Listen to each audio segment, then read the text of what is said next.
E aí, galera do canal, beleza? Aqui é o professor Pablo mais uma vez, mais um vídeo sobre interpretação de texto na nossa sequência de posts sobre vídeos, aliás, nossa sequência de vídeos, né, de posts sobre interpretação de textos. Bem, o vídeo de hoje é para falar sobre o seguinte: você já reparou que de vez em quando você está resolvendo uma prova, fazendo uma bateria de questões, e a questão de interpretação simplesmente não faz sentido?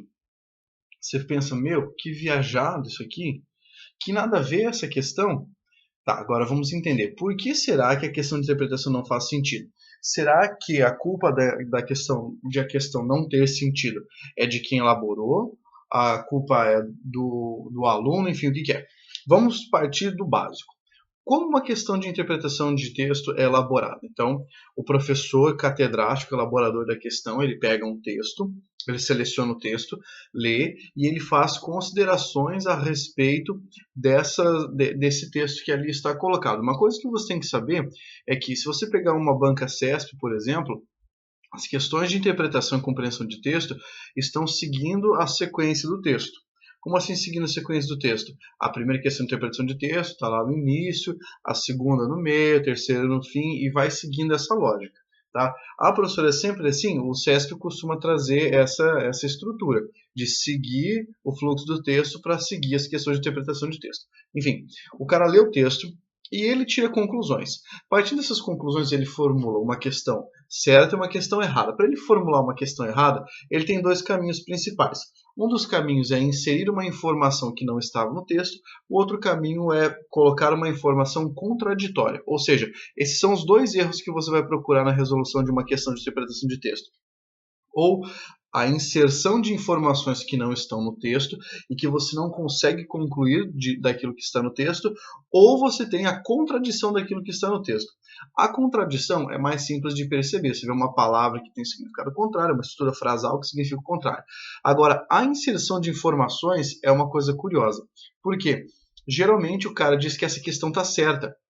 Está certa por quê? Porque ele diz, né, ele alega, porque ele acha que isso está no texto. Ele pode até ter visto alguma coisa parecida com isso no texto, mas não era aquilo que estava. Por quê? Porque o elaborador coloca uma frase a mais, uma informação a mais, uma palavra polarizadora, tipo um sempre, nunca, um eventualmente, alguma coisa dessa natureza, um todo, um algum, esses tipos de elementos que costumam eliminar a interpretação.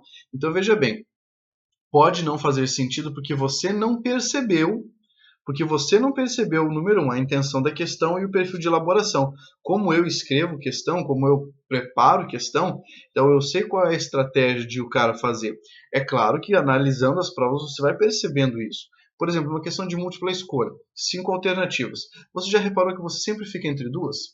É sempre entre a A e a C, a B e a D, é sempre alguma coisa assim. Aí você marca uma e era outra. Por quê? Porque geralmente uma das interpretações é mais abrangente e a outra é mais restritiva. O que você tem que fazer? Ver o que está no comando da questão e comparar sempre com o texto. Nesse caso, você vai conseguir perceber com muito mais facilidade como resolver a questão.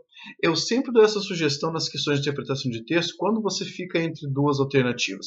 Você tem que buscar no texto o amparo, ou seja, uma palavra que vai permitir concluir alguma coisa. Naquelas questões de inferência, você só infere alguma coisa com base no texto. O texto te fornece indícios, esses indícios entram sob forma de estímulo, input no seu cérebro, você processa, sai em output e você dá a resposta. Então, é sempre uma lógica de construção da resposta. Você lê, processa informação e daí verifica. Tente fazer o caminho inverso depois. Leia a questão, veja se as informações da questão são possíveis de você encontrar pelo menos a ancoragem das inferências dentro do texto.